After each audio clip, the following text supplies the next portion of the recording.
Corey Jones' family says it has justice after a jury found the man who shot and killed him in 2015 guilty. It is a case that the community has stayed on top of for the past 3.5 years. Tonight, we have team coverage on the verdict in the Nouman Raja trial. We'll start right off with News Channel 5's Michael Williams.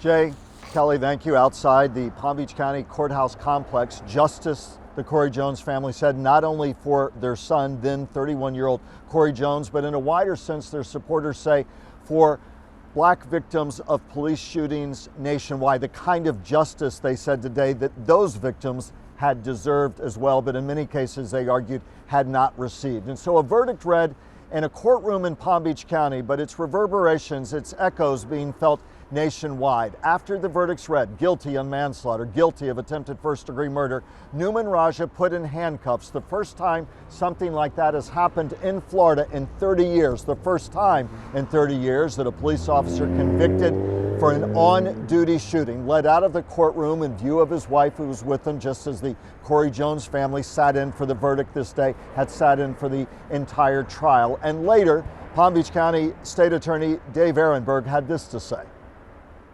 There are no winners here.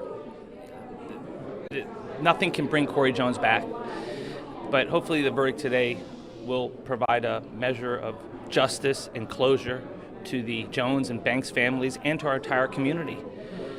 Hopefully now we can start to heal. Again, David Ehrenberg, Palm Beach County State Attorney. For more now on reaction and the emotions in that courtroom today, Michelle Casada, who's been covering the trial from the very onset. She joins us live. Michelle.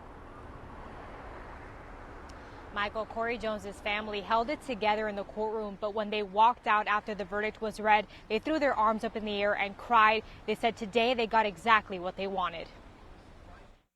Surrounded by Palm Beach County Sheriff's deputies who filled the courtroom when the verdict was read, Nouman Raja was emotionless. Guilty of manslaughter while armed with a firearm.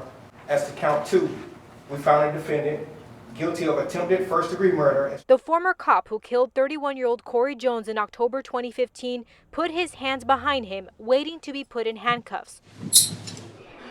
Jones's family walked out of the courtroom in tears. We just wanted justice, and you to be held accountable for whatever you did. CJ Jones, Corey's brother, said after waiting more than 3 years for this day, he wants people to remember Corey as a smiling musician who was full of life. You seen that picture that they've been showing? That's Corey. That's him all day. Stranded in his car off I-95, Jones was on the phone at 3 a.m. waiting for a tow truck. He was confronted by Raja in an unmarked van, plain clothes, an officer who never identified himself.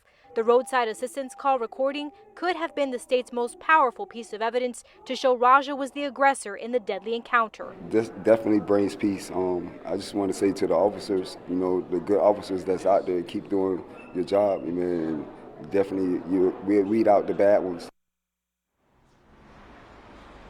I did try to talk to Nouman Raja's family outside of the courtroom, but his wife did not want to comment. The defense team did not speak right after the verdict was read, but later released a statement saying that they believe in Raja's innocence and will continue to stand by him.